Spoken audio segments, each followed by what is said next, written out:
That Christmas Eve, my son shouted straight into my face in front of 25 people at the dinner party, "Mom, if you want to keep living here, then pay rent like any other tenant. Otherwise, you should leave." What Caleb had absolutely no idea about was that this 2,000-square-foot penthouse right in the center of Houston, the one he proudly showed off to everyone as something he afforded thanks to his successful architecture career, was actually mine. The gray Cadillac he drove home every night and parked in the garage, also mine. The credit card my daughter-in-law, Brianna, used to buy Louis Vuitton bags at the Galleria, still mine. Everything, every single thing. It was all mine. My name is Jacqueline Miles.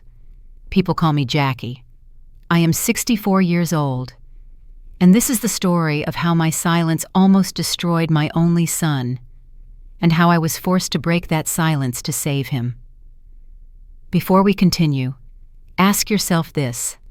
If it were you, if your son said something like that to you, right inside the home you built, what would you do? Stay silent the way I did, or stand up and speak the truth?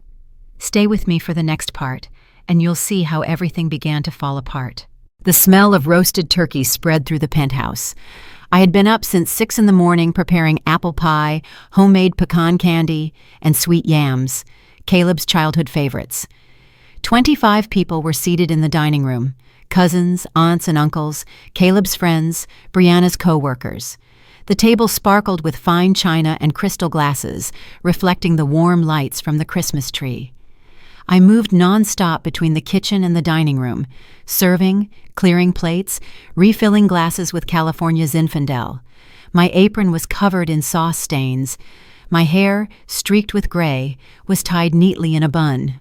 My wrinkled hands trembled slightly every time I lifted a heavy platter. "Jackie, you should sit and rest a bit," my cousin Sarah said, with the same condescending smile I knew too well. "You've done enough already." "I'm fine," I replied, forcing a smile. From where I stood behind the open kitchen counter, I could see the entire room. Caleb sat at the head of the table in a white linen shirt and the Rolex Brianna gave him last year. He was talking to his cousin Alex about his latest project, a new office building near Allen Parkway. "This month is insane," Caleb said, gesturing with his wine glass. "Clients keep pushing the deadline. But hey, the salary of a senior architect in Houston isn't bad, enough to maintain this place, the car, everything." Brianna sat beside him, smiling with satisfaction. She wore a red dress that was probably more expensive than a nurse's monthly salary. Her manicured nails sparkled as she stroked Caleb's arm. "And even then," Brianna said, raising her voice so everyone could hear, "the bills never stop coming. The apartment, decor, maintaining the lifestyle, nothing is free in Houston." A few people nodded. Uncle George cleared his throat. "You're right. Rent around here is insane. $2,500 to $3,000 a month for a decent place." "Exactly," Caleb straightened up. "That's why I always say you have to work hard. Nobody gives you anything for free in this city." A knot tightened in my stomach, but I continued serving the turkey. No one looked at me. No one noticed my hand gripping the ladle too tightly. At that very moment, a quick, painful thought flickered through my mind. If anyone looked closely at my face right then, they would see this wasn't just a Christmas dinner. This was the moment a mother realized she had been silent for far too long. The conversation continued. Money, living expenses, how hard it was to make a living, from mouths that had just requested the third $40 bottle of wine. And then it happened. Caleb placed his napkin down, wiped his mouth, took a sip of wine, then looked straight at me. There was something in his eyes I recognized immediately. The same decisiveness Franklin, my husband, had whenever he made important decisions. But this time, that look carried nothing good. "Mom," he said, loud enough to silence every conversation, "since we're talking about the house—" The room went dead silent. 25 pairs of eyes turned toward me. "I've been thinking," he continued, setting his glass down with a soft but deliberate click. "If you want to keep living here with us, you should contribute a portion of the rent. just like any other adult sharing the space. Time froze.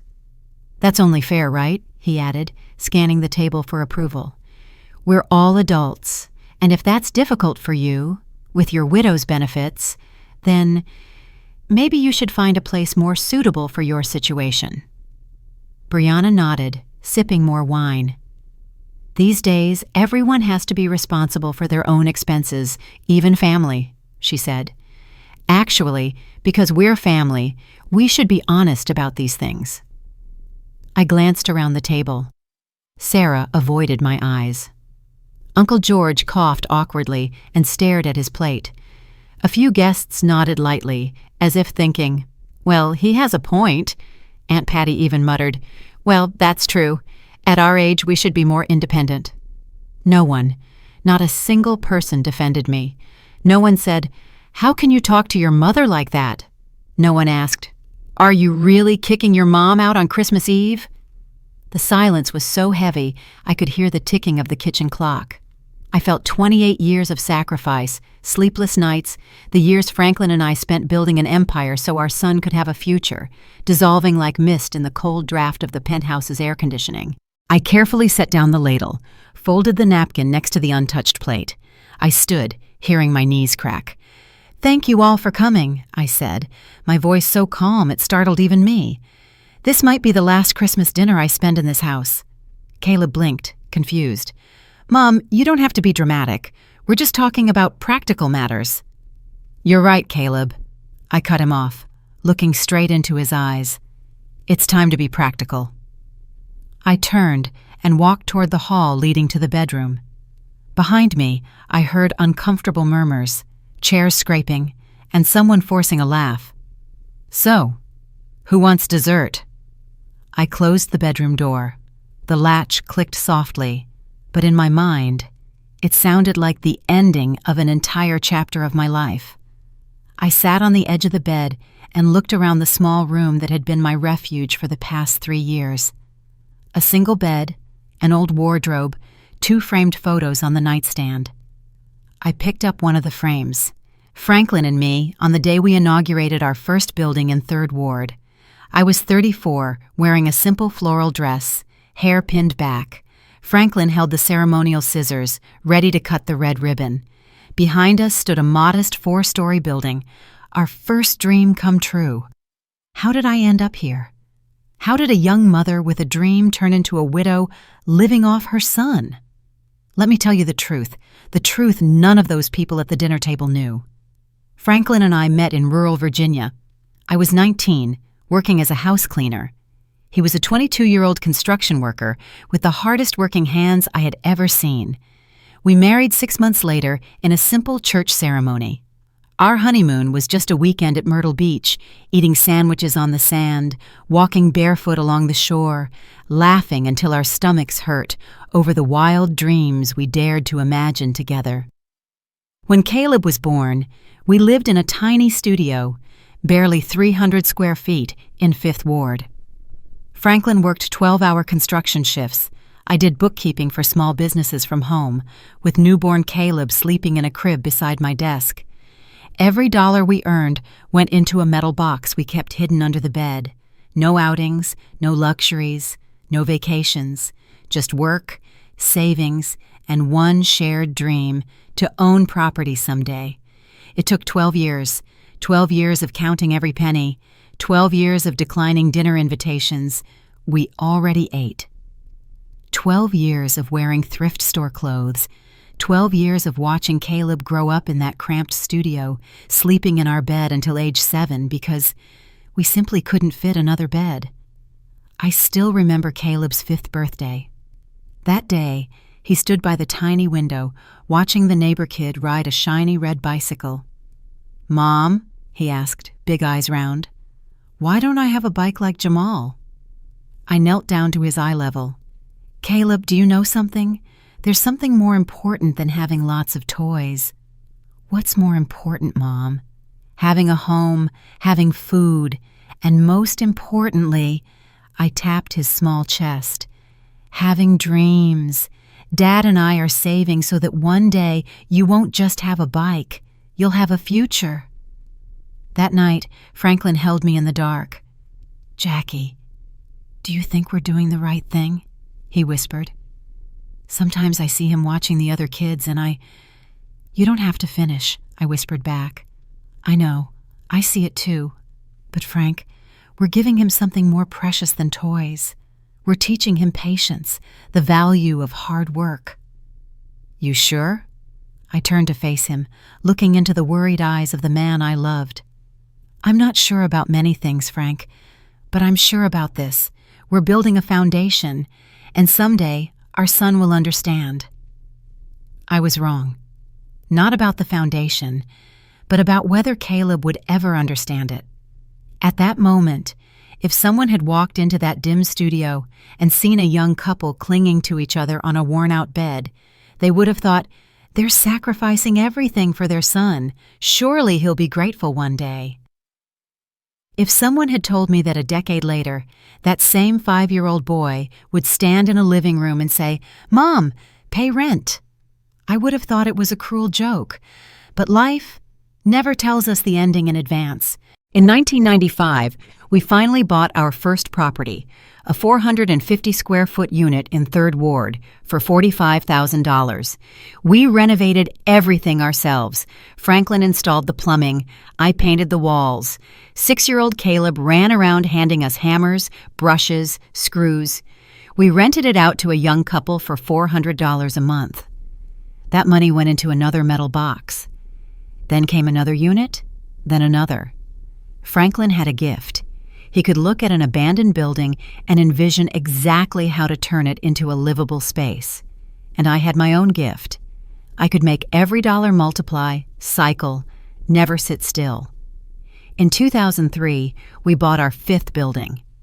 Our lawyer suggested forming a company to manage everything properly. Franklin thought of the sparrows he always saw perched on the power lines in 3rd Ward, small but never stopping, never tiring. "Miles Community Properties," he said. Our last name, but for the community. Because what we build isn't just for us. It's for everyone who was ever like us. We survived the 2008 financial crisis together. When others panicked and sold everything, we bought strategically. Buildings in 3rd Ward, apartments in Montrose, commercial spaces near downtown Houston. By 2015, Miles Community Properties had 47 properties in its portfolio. Then, on a cold, rainy Tuesday in November 2017, Franklin put a hand to his chest while reviewing blueprints at the office. "Jackie," that was the last word he managed before collapsing. The hospital said it was a major heart attack. He didn't feel pain, the doctor said, as if that were a comfort. But I felt pain. Pain so deep there were moments I thought I couldn't breathe. Franklin was the one who steadied me, who reminded me, whenever I wanted to quit, why we started, why we worked so hard. And now he was gone, leaving me with an empire, and a son who, heartbreakingly, I no longer knew how to teach about the true cost of everything we had built. I opened the nightstand drawer and took out a brown file folder. Inside were documents no one else in this home knew existed. Articles of Organization for Miles Community Properties, LLC, shares, Jacqueline Miles, 85%, Managing Director. Real estate contract, penthouse, downtown Houston, Discovery Green area. Owner, Miles Community Properties, LLC. Vehicle, gray Cadillac. Registration, Miles Community Properties, LLC. Temporary authorized user, Caleb Miles. Supplementary credit card. Primary account holder, Jacqueline Miles. I slowly flipped through each page. Every document was a reminder of what I had built, and of how I had allowed my son to believe that all of it belonged to him. Caleb had just graduated in architecture. He'd gotten a job at a fairly reputable firm. A salary of $2,800 a month. Not bad in Houston, but not enough for the kind of life he'd always dreamed of. One day, he came to see me at the Miles Community Properties office. I tried to keep a modest appearance, working in the small room at the back of the building, while Terrell, our CEO, was the one who handled meetings, appeared in front of clients, showed up in every photo taken with partners. "Mom," Caleb said, pulling out a chair and sitting down across from my desk, "I want to move out on my own. I found a rental apartment in downtown, but it's $2,200 a month. With my salary, I could manage, but it'd be really tight." I looked at my son. He had Franklin's eyes, that determined gaze. But behind that decisiveness was still the naivety of someone who had never truly known what anything actually cost. That was the moment when everything could have gone a different way. I could have told him the truth. "Caleb, I own 47 properties. I can give you a place to live for free." But I remembered what Franklin once told me. "Jackie, if we give our son everything, how will he ever learn the value of earning anything?" And so, right there at that small desk, I made a decision that would haunt me for the next 3 years. I logged into the Miles Properties system on my computer. "We have a vacant penthouse near Discovery Green," I said. 2,000 square feet, renovated 2 years ago. Market price is $3,500 a month. Caleb's eyes widened. "Mom, that is way beyond my budget." "I'll rent it to you for $1,400, I replied. "That's the internal discount rate, the employee rate, and the son rate." "Really, Mom?" His face lit up. "But don't you need it?" "I'm fine in the apartment in 3rd Ward, I lied. In reality, that 3rd Ward apartment was mine too, but he didn't know that. "I like living simple. You're young. You deserve something a little nicer." He signed the lease that same week. On paper, it read, "Tenant, Caleb Miles. Landlord, Miles Community Properties, LLC." He never asked who owned Miles Community Properties. He just saw the logo, saw Terrell appear in front of everyone, and filled in the rest with his imagination. If you've stayed with me this far, you might be asking yourself, why didn't she just tell him the truth from the beginning? Why hide it? Why let her son live in such an illusion? The truth is, I asked myself those same questions. Many nights. In that small 3rd Ward apartment, with nothing but the ticking clock and stacks of real estate contracts lying quietly in the safe. But the real answer isn't as noble as people like to imagine when they talk about sacrificial motherhood, and that is exactly the part I'm about to tell you. 2 months later, Brianna appeared in his life, a fashion influencer with 50,000 followers on Instagram. I saw her post a photo of the penthouse with the caption, "My architect boyfriend has the most incredible taste." When they got married, I gave Caleb something else, a supplementary credit card linked to my main account. "Only use this in emergencies," I warned him, "for when you truly need something important." But then those important things turned into dinners at Michelin-rated restaurants. Emergencies turned out to be $2,000 handbags. I received the monthly transaction reports and paid them all in silence. $600 here, $1,200 there, $3,400 for a trip to Miami. I never said a word. Not once. Why did I do that? Why did I let my son believe that long-running lie? Because I wanted him to be happy. Because I wanted him to feel successful, capable, independent. Because I thought that if I gave him everything, gratitude would naturally follow. I was wrong. Silent love without boundaries is not love. It is complicity with selfishness. Franklin, you were right. You always said, "Never give our son everything, Jackie. Teach him to earn everything." But I didn't listen. And now, our son is sitting in my house, asking me to pay rent. It was time for things to change. I closed the suitcase. The sound of the zipper rang out sharp and final, like a period at the end of a sentence. I picked up my handbag, slipped in my wallet, my phone, the keys to my other apartment, the real one, the one Caleb had never seen, and opened the bedroom door. This time, I was no longer the woman quietly walking back into the kitchen to prepare dessert. I was the woman stepping out of the role of the mother living off her son, to reclaim ownership of my life and my property. Laughter and music were still drifting from the dining room. They had continued the party. In their minds, I was probably just locking myself in the room to cry for a bit, and by tomorrow I'd come out, apologize, regret having ruined their Christmas Eve, and everything would go back to normal. I rolled my suitcase down the hallway. The sound of the wheels grinding against the wooden floor was sharp and harsh, slicing through the music and chatter like a blade. The conversation inside faltered. 25 heads turned at once. Brianna was the first to speak, still wearing that familiar condescending smile. "Jackie, don't be so dramatic. No one is kicking you out. We're just having an adult conversation about responsibility," I cut in. "You're right, Brianna.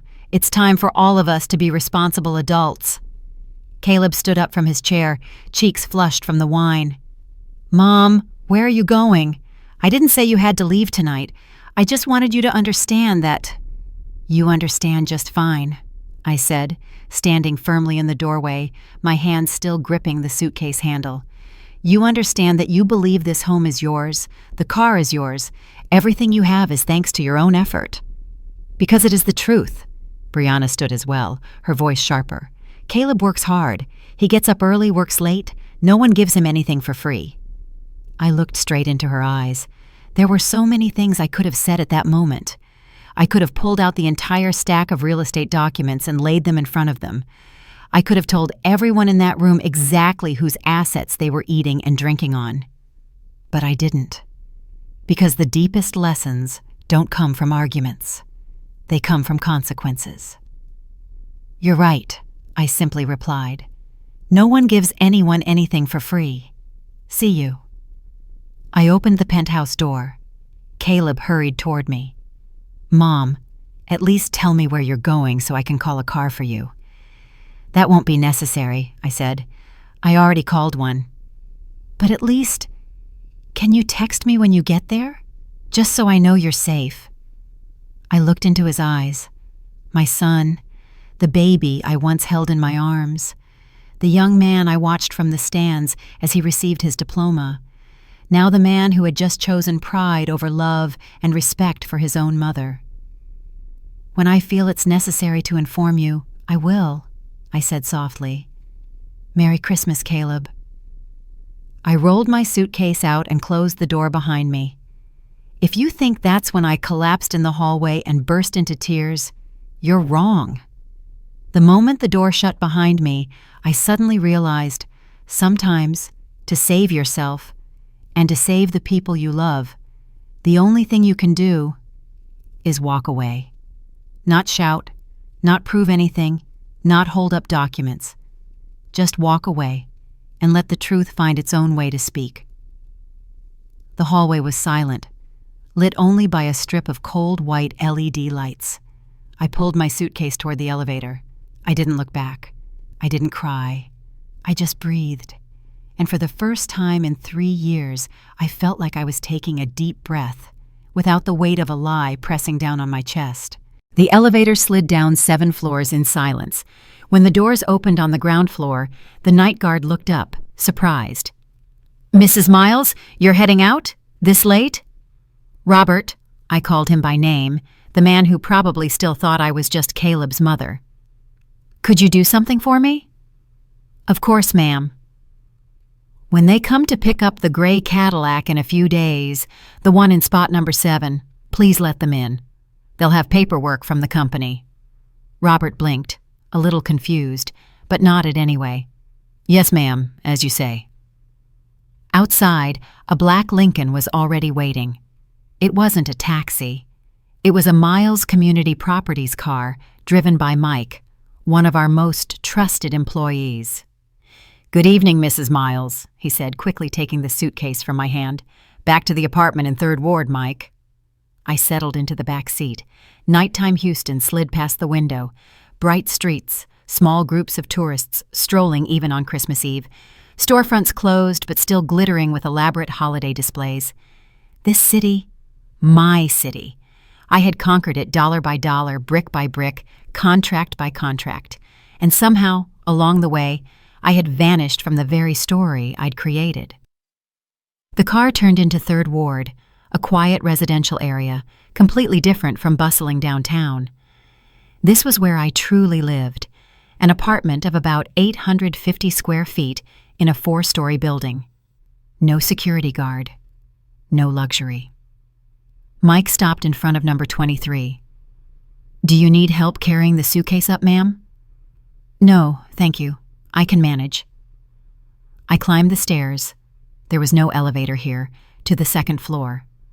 I unlocked the door with my own key. The apartment had the faint smell of a place rarely used, as if most of the time it stayed closed up, waiting for nights like this. This was my secret refuge, the place I retreated to when I needed to think, to work without interruption, or simply to be Jacqueline Miles, the businesswoman, instead of Jackie, the widowed mother living off her son's kindness. I set the suitcase by the door and sat down on the sofa. The silence was almost complete.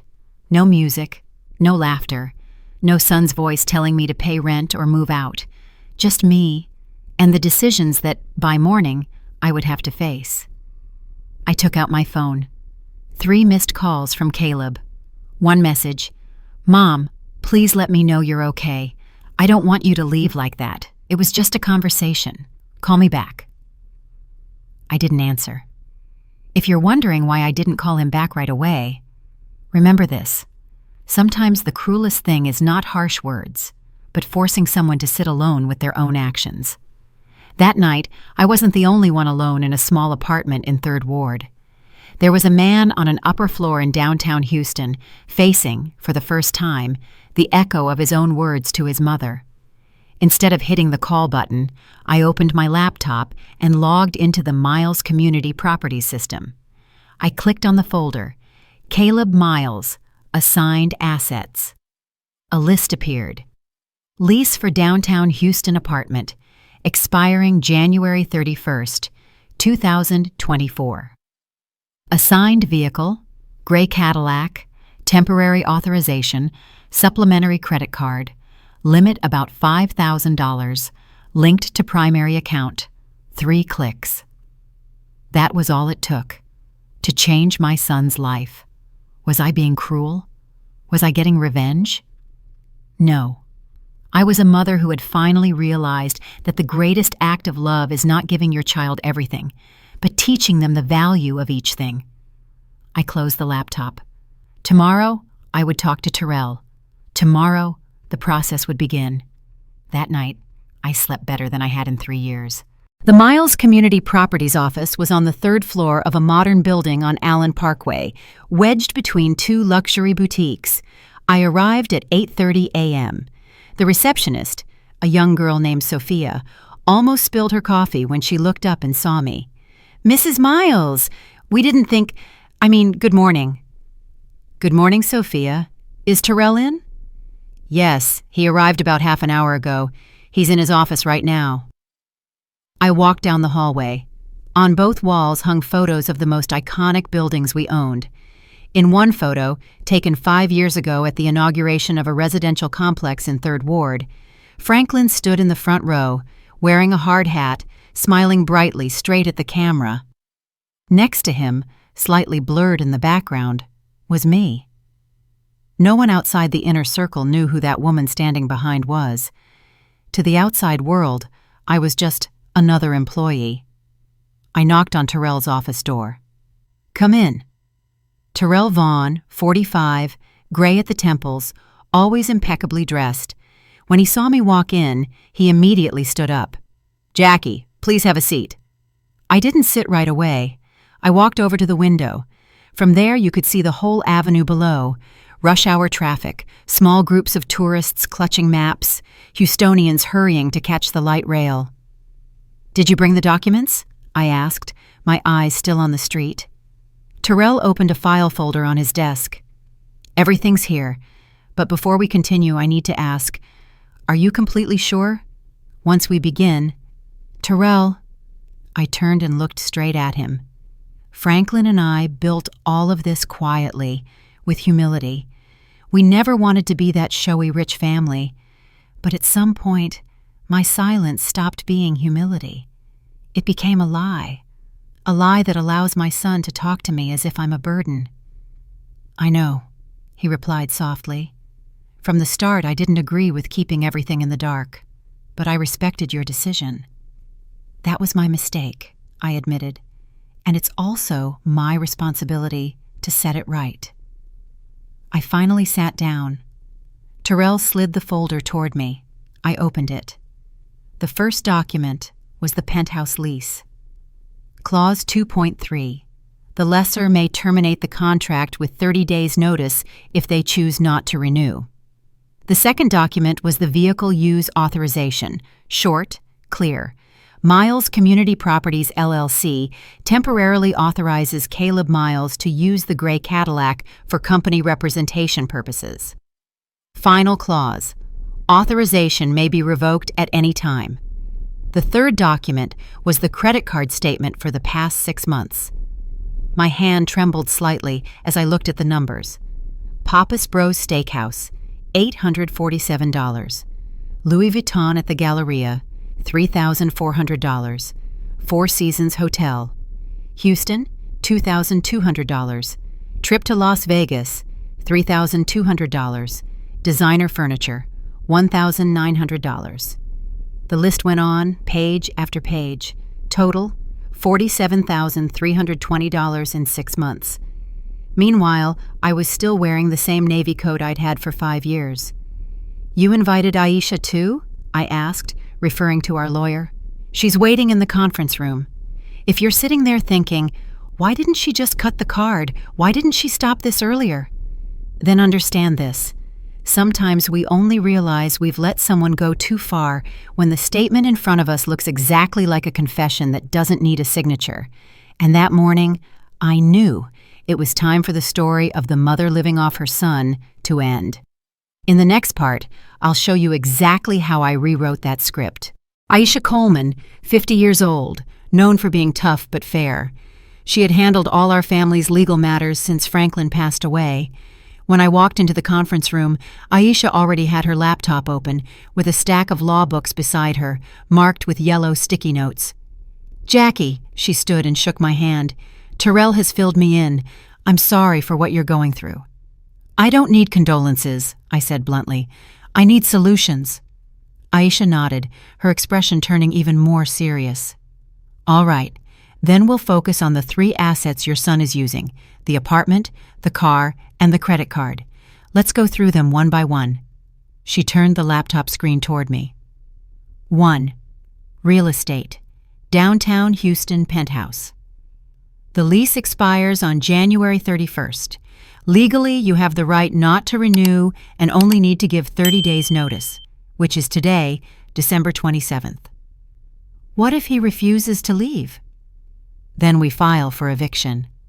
But honestly, Jackie, I think he'll back down as soon as he gets a notice from a property management company, not from his mother. And if he tries to find out who the real owner is? Aisha chuckled softly. Miles Community Properties, LLC is a limited liability company. Shareholders are not public. If he wants that information, he has to request it from the Secretary of State's office. That takes time. By the time anything comes through, the 30 days will be over. 2. Vehicle. Gray Cadillac. This one's even easier. The car is company property. He only has usage authorization. We can revoke it immediately. How exactly? We send an official notice requiring the vehicle's return within 48 hours. If he doesn't comply, we send a company employee with a tow truck and a spare key. "Do it," I said instantly, without hesitation. 3. Credit card. The simplest of all, Aisha said. It's a supplementary card on your account. All you have to do is call the bank, effective immediately. I looked at the 3 documents in front of me. In the next few days, my son would be hit with 3 shocks: losing his home, losing his car, losing his ability to spend without limits. "Isn't that too harsh?" Terrell asked quietly. "We could do it gradually. Start with the card, then the car, then—" "No," I interrupted. "Doing it slowly is what's cruel. It's like cutting off 1 finger a day instead of ripping off the bandage at once. He needs to feel the full weight of the consequences to understand how wrong he's been." Aisha looked at me, her eyes full of respect. "You're stronger than I thought." "I'm not strong," I said slowly. "I'm just a mother who's been blind for 3 years and has finally decided to open her eyes." Caleb opened his laptop at the penthouse dining table at 9:15 that morning. Brianna was still asleep in the bedroom. Last night, they'd argued until 3 in the morning over one single issue: Jackie's drama. "It's ridiculous." Brianna had flipped her hair, eyes sharp as blades. "Your mom is always overreacting. She'll be back tomorrow, crying and begging us to forgive her." But this morning, there was nothing. No text, no call, no sign from Jackie. Only a silence thick as fog in Caleb's chest, making him feel that something was wrong, something he couldn't quite name. He opened his inbox. Amid the flood of Christmas emails from the company and promotional newsletters he never read, one subject line stood out, freezing his blood. Official notice, lease termination sender, management department, Miles Community Properties. His heart began pounding hard. He opened the email with shaking hands. Caleb read the first line, then the second, then reread everything. 2 more times. His brain stubbornly refused to process what was right in front of him. Will not be renewed. Apartment must be vacated. January 31st, 2024. What the hell? He exhaled. He immediately dialed the number at the bottom of the email. 4 rings, then a professional female voice came on. "Good morning, Miles Community Properties Management Department." "Yes, hello, this is Caleb Miles." His voice clearly carried tension.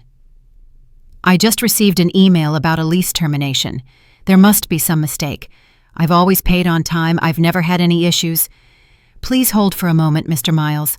I'll check your file." Caleb listened to the sound of typing. Each click felt like a knife slicing through his patience. Each second stretched into a lifetime. "Mr. Miles," the woman's voice came back, "there is no mistake.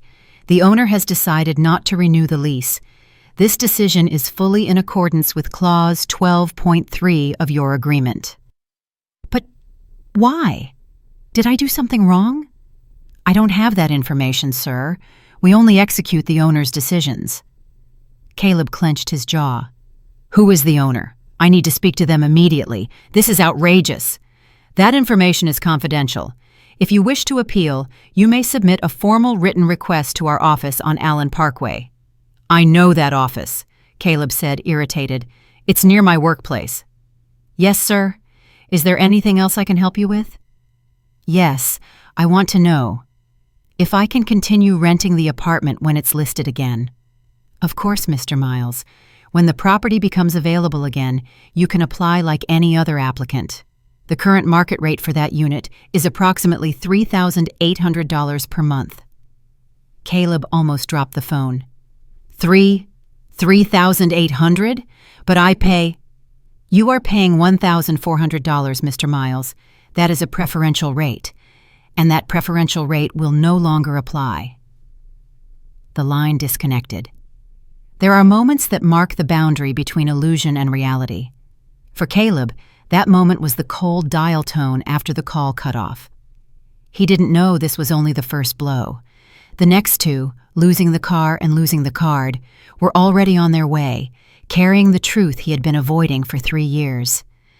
Stay with me, because the moment Caleb truly understands who holds his life in their hands is coming very soon. 12:30 p.m., Miles Community Properties office. Caleb parked the Cadillac in a nearby lot, $4.50 an hour, a number he usually never paid attention to, then hurried toward the building on Allen Parkway. He'd never set foot here before.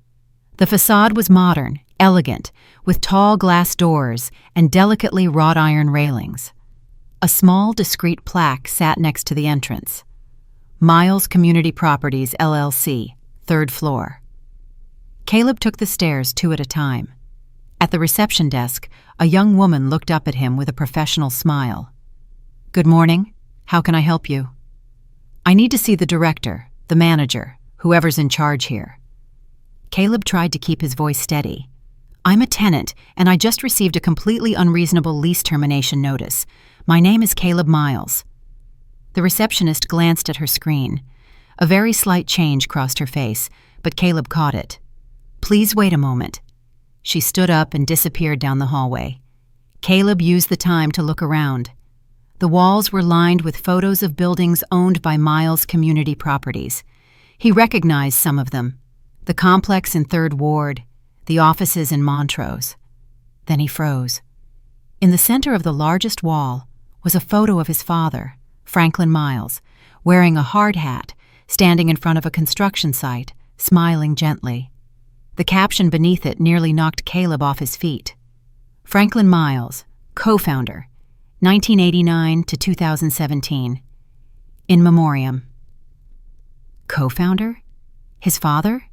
The man who had always said he was just a construction worker? He had never heard a single word about owning or founding a company. Mr. Miles, a man in his 40s, in a tailored suit, with a touch of gray at his temples, walked up and offered his hand. "I'm Terrell Vaughn, CEO of Miles Community Properties.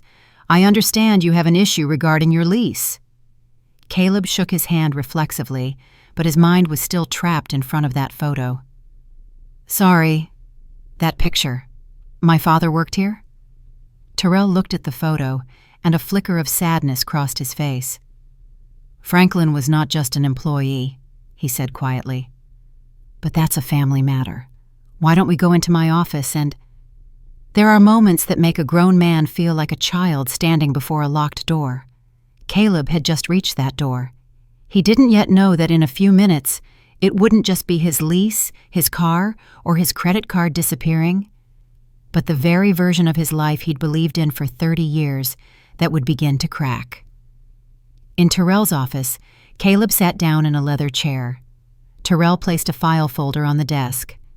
"Mr. Miles, I understand how you feel, but the decision not to renew the lease is entirely within legal rights. The owner—" "Who is the owner?" Caleb cut in, his voice sharper. "I need to talk to them. There's been some misunderstanding. My mother, she said some harsh things at Christmas dinner, and if that got back to the owner, then—" "Your mother," Terrell said softly, "has nothing to do with this." Caleb froze. He heard something strange in Terrell's tone, but he couldn't name it. "Then I'd like to apply for an extension. I can pay more. The current market rate is $3,800 a month," Terrell said clearly. "Can you pay that?" Caleb opened his mouth, then closed it. The math was brutally simple.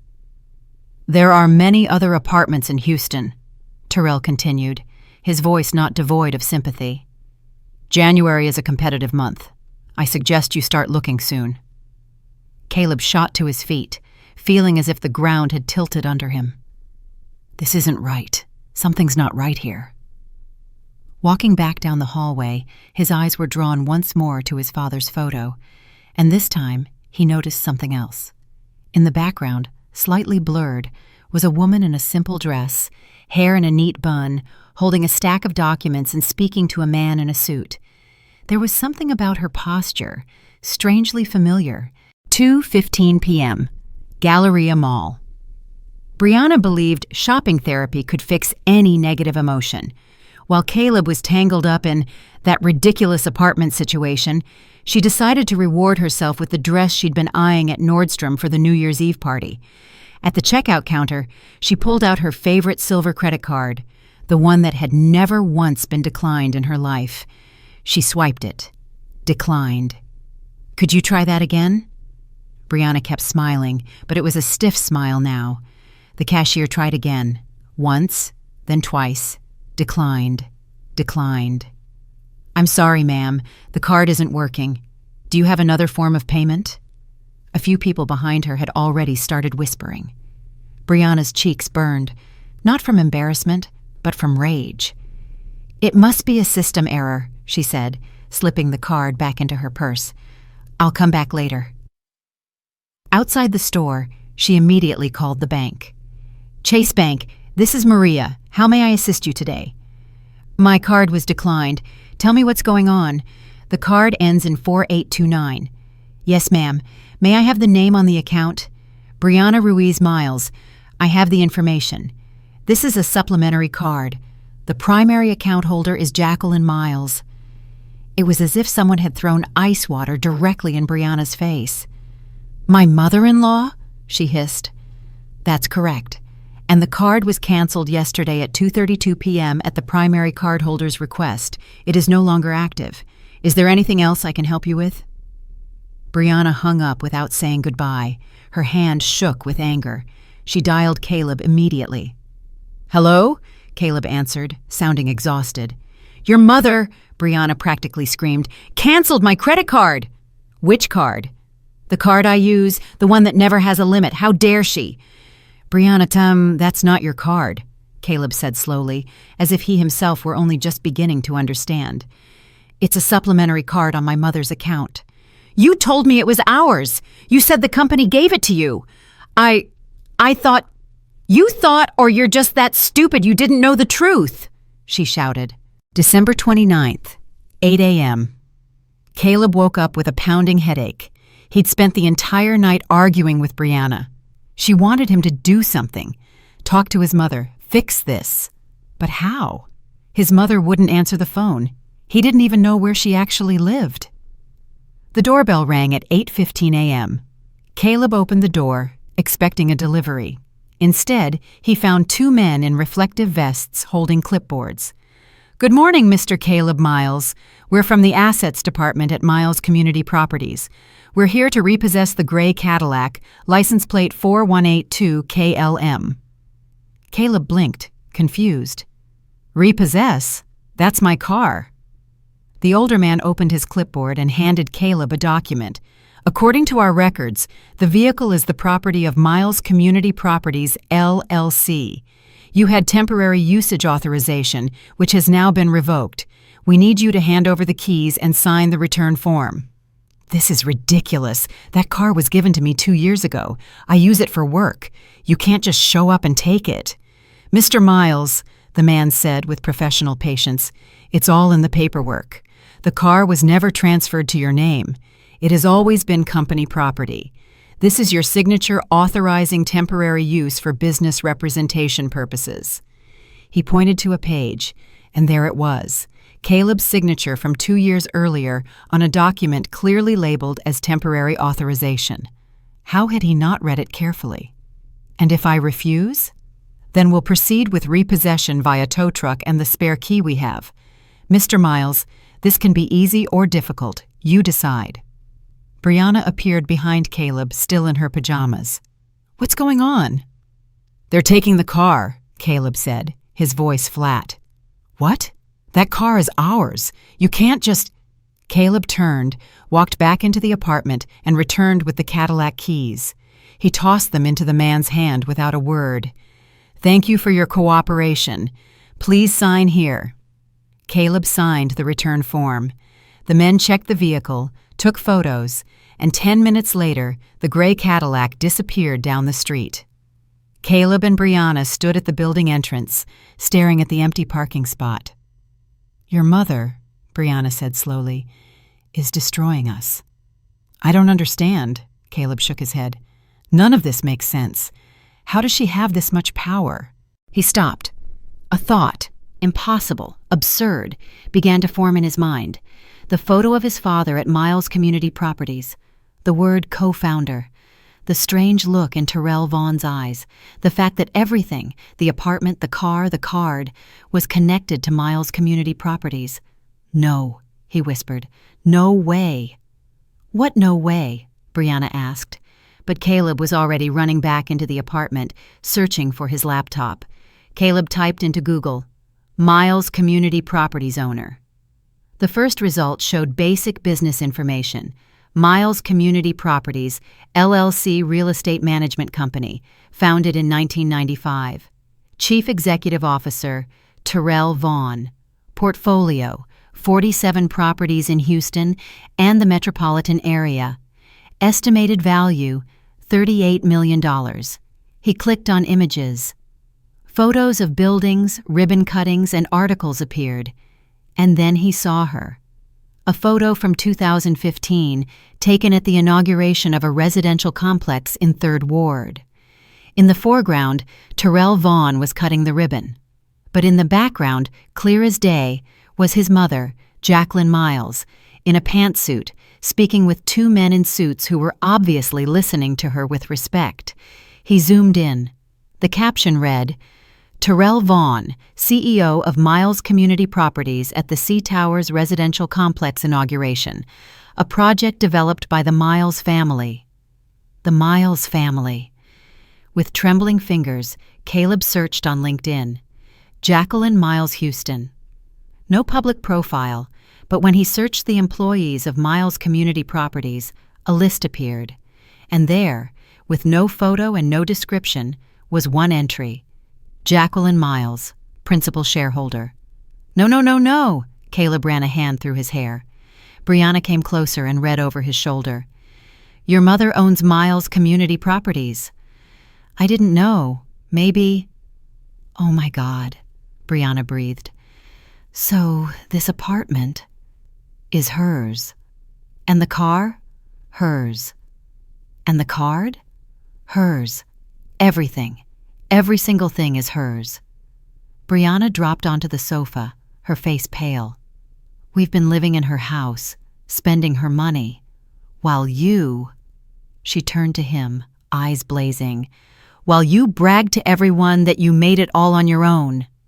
"I didn't know. I swear to God, I didn't know. How could you not know? You never asked? You never thought it was strange that a downtown apartment only cost $1,400? I thought it was some kind of employee rate or something. She always lived so simply in old clothes, that tiny apartment." "What tiny apartment?" Brianna laughed, a hysterical sound. "Jackie, what do you bet that tiny apartment was just another performance? For all we know, she's got a mansion somewhere she never showed us." Caleb suddenly stood and grabbed his keys. "Where are you going?" Brianna demanded. "To find the one person who will tell me the truth." 2:20 p.m., St. Luke's Hospital. Grandma Laverne Dixon lay in room 304, still recovering from a severe bout of pneumonia. Caleb hadn't visited her since the day she was admitted, a week ago. He'd been swallowed up by work, and Christmas parties he'd believed were more important. When he pushed the door open, she was sitting up reading a magazine. She looked up, and before she could hide it, a flicker of disappointment crossed her tired eyes. "Caleb, what a surprise," she said, her voice soft as a breath. "Grandma." Caleb leaned in and kissed her cheek. She seemed so small and fragile under the white sheet, like a weary shadow of herself. "Are you feeling better?" "Better. The nurse says I might be able to go home in a few days." "That's good." A heavy silence settled over the room. Laverne looked at Caleb with the gaze of someone who has seen too much, the kind of gaze that sees through what others try to hide. "You didn't just come to check on me, did you?" she finally said. Caleb sat down in the chair beside the bed. "Grandma, what is happening? You have to tell me the truth about Mom, about Miles Community Properties, about the money, about everything." Laverne slowly folded the magazine. "So you finally found out. You knew all along?" "My boy," she said with a sad smile, "I was there from the very beginning. I watched your mother and father save every penny. I saw them buy their first house. I saw them build that empire, brick by brick." "Then why did they never tell me?" Laverne sighed, the sound of decades of unspoken weight. "Because your mother wanted you to be strong on your own 2 feet. She didn't want you growing up like those spoiled rich kids, thinking the world owes them something." "But they lied to me." "They didn't lie," Laverne corrected immediately. "They just didn't tell you everything, and that is very different. But they let me believe I was taking care of my mother, that I was supporting the family. And that made you feel proud, didn't it?" Laverne tilted her head, her tone sharper. "You liked thinking of yourself as the successful son, taking care of his poor widowed mother." Caleb opened his mouth, but no words came. Everything stuck in his throat. "Your mother," Laverne continued, "could easily have lived in a mansion. She could have retired 10 years ago. But she chose to live modestly. She chose to work every day. And she chose to give you opportunities, but not let you depend on them. She paused for a beat, then added, "Or at least, she tried." "What do you mean?" "Caleb, how much did you spend last month on restaurants, clothes, travel?" Caleb stayed silent. "And your wife," Laverne said, her voice almost scolding, "posted a total of 47 photos flaunting a lavish lifestyle, handbags worth a nurse's monthly salary. Meanwhile, your mother, the one who owns it all, has been wearing the same coat for 5 years." "I didn't ask for anything," Caleb said, sounding like a child. "You didn't ask," Laverne repeated, "but you accepted. And worse, you boasted. You told the world you'd earned it all. And on Tuesday night, in front of 25 people, you told your mother to either pay rent or get out." Tears rolled down Caleb's cheeks. He didn't wipe them away. I didn't know." "And does that make it right?" Laverne squeezed his hand as firmly as she could. Her hand was weaker now, but her sternness was still like steel. "Your mother taught by being silent, but you learned the wrong lesson. You thought humility meant weakness, and generosity meant obligation." Caleb bowed his head, his voice trembling.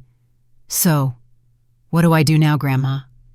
Laverne gripped his hand with all the strength she had left. "Start over. Learn the value of everything. Learn what it takes to build something. Learn the difference between privilege and deserving that privilege." "Where do I start?" "From the same place your mother started," she said, her voice softening. "Not with her money, not with her connections, only with your own effort. That's the only way that one day you'll be able to look her in the eye and be truly proud that you finally understand." July. Caleb stood in front of an old building in Fifth Ward. The paint on the facade was peeling off in patches. The mailbox was rusty. No security guard. 8 floors, and of course, no elevator. "Here we are, number 23, the young broker said, his hair slick and shiny with gel. 450 square feet, 1 bedroom, small kitchen. I'm sure you already know the price." $850 a month, Caleb replied, exhausted, plus utilities. Brianna, standing behind him with her arms crossed, let out a derisive laugh. "Is this a joke? This looks more like a shoebox than an apartment." Caleb did not turn around. "This is what we can afford." 2 weeks later, Brianna sent the divorce papers. No preamble, no tears. And Caleb signed them. No argument, no attempt to hold on. A part of him felt lighter. She deserved someone who could give her the life she chased, and as for himself, he knew he was no longer that man. Caleb moved into the Fifth Ward apartment with 2 suitcases and a heavy, suffocating sense of humiliation pressing on his chest. On the second day, a neighbor knocked on the door. An older woman, small in stature, with a constant smile on her face, Miss Hattie Price. "Sorry to bother you, young man," she said, her voice hoarse but warm. "You got a little sugar? I ran out." Caleb handed her the whole bag. Miss Hattie glanced inside the bare apartment, where there was only a mattress and a few cardboard boxes. "You just moved in?" "A month ago. I'm in transition." Miss Hattie nodded, with the knowing nod of someone who has lived a long time. "Life doesn't put you where you want to be. It puts you where you need to be. Come over for dinner tomorrow if you feel like it. I'm making gumbo." Caleb did go, and Miss Hattie's gumbo reminded him of his mother, a kind of longing that softened something inside him. For the first time since that Christmas Eve, he felt the warmth of a home. In the nights that followed, Caleb often sat by the 8th floor window, looking at Houston stretched out beneath him. The city lights that used to be the backdrop for his and Brianna's luxurious life now looked completely different from this modest height. He was no longer above it all. He was looking up.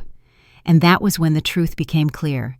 He had never truly understood the value of anything he had. But now he was ready to learn, from the beginning.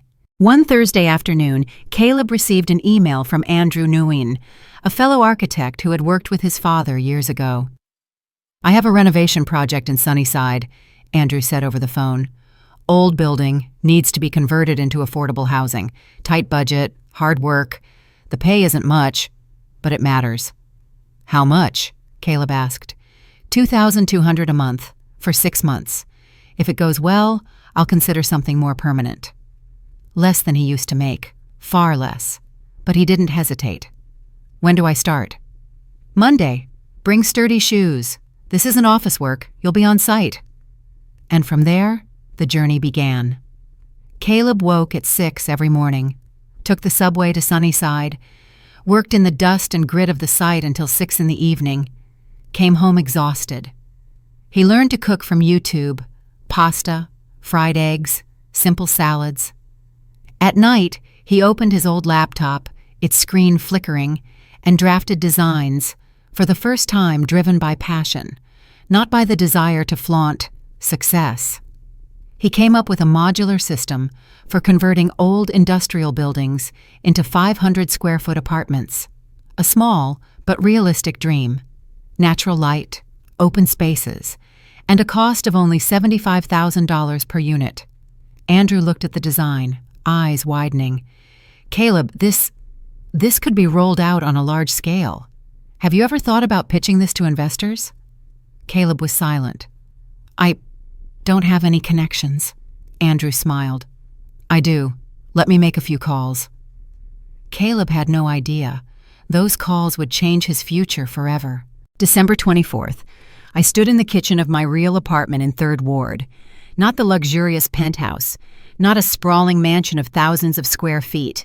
Just a modest, light-filled unit with a few photos of Franklin on the walls and the smell of roasting turkey drifting through the kitchen. At 5 p.m., Caleb arrived. He walked in carrying 2 large grocery bags and set them down on the counter. I came to help with dinner, he said, a little shy. I raised an eyebrow. You can cook now? He laughed. Miss Hattie taught me a few basics. Don't trust me with anything complicated, but I can peel potatoes without slicing my fingers. We started cooking. I made the gravy. Caleb peeled vegetables. The radio played old Christmas songs Franklin used to love. The atmosphere was peaceful, simple, and real. How many people are coming, Mom? Caleb asked as he mixed the batter. 12, I replied. Terrell and his family, Aisha, Andrew, Miss Hattie, Grandma Laverne, a few folks from the company, and who else? The little family and little Tyrese. You invited them. Caleb paused for a second, eyes glistening. Mom, but this is a family dinner. I rested my hand on his shoulder. Son, family isn't always blood. Sometimes it's the people who've built alongside you.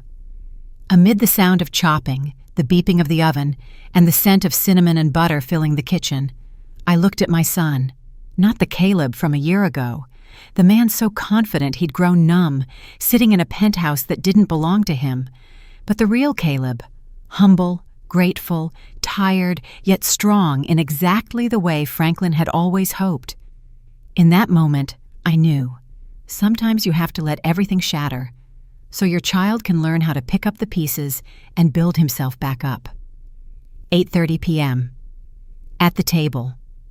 This year's dinner was smaller, simpler than last year's. No expensive china or sparkling crystal glasses, just mismatched plates, a few old water glasses, and food made with all the love a home can hold. But the laughter that night was more genuine than anything I'd heard in the past 3 years. Tyrese, the little boy who once lived with so little, handed Caleb a drawing, a tall building with the word hope at the top. The whole table applauded. I watched Caleb bend down to thank the boy, and my heart tightened with pride. At 10 p.m., Caleb stood up. My heart pounded as if it already knew what was about to happen. Last year, he began, his voice trembling slightly. On this very Christmas, I said the worst words a child could ever say. The room fell silent. I could feel every eye fixed on the two of us. I told my mother to pay rent, he continued, inside the home that belonged to her. I humiliated her in front of 25 people. I treated her like a burden. I looked into my son's eyes.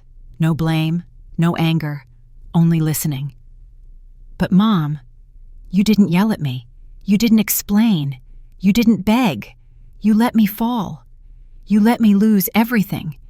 And that fall turned out to be the greatest lesson you ever taught me." He turned fully toward me, not looking away. "I've spent the whole year learning what you've always known, that the value of something isn't in its price tag, but in the work it takes to create it. That wealth without character is just poverty dressed up in fancy clothes, and that real love sometimes has to be harsh to save someone." Caleb took an envelope from his jacket and handed it to me. "This is for you." I opened it. A check for $16,800. "Every dollar I ever spent on your card over 3 years," he said. "It took me 12 months to earn it back, but it belongs to you." I looked at the check, then at my son, and I tore the check into pieces. "My dear," I said, my voice soft but steady, "I don't need your money. I need your character. And that is priceless." Caleb hugged me, our first embrace in a year, but enough to mend a wound that had been open far longer than that. The table erupted in applause. Grandma Laverne wiped away her tears. Miss Hattie shouted, "Bravo, baby!"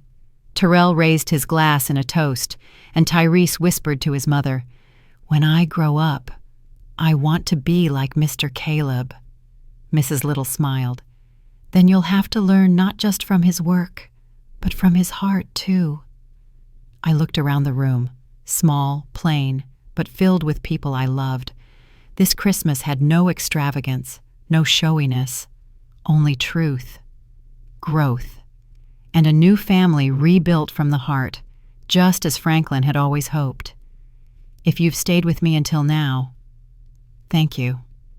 Stories like this are written to remind us that sometimes what truly changes a person is not money, not luck, but love at the right time, and truth delivered the right way.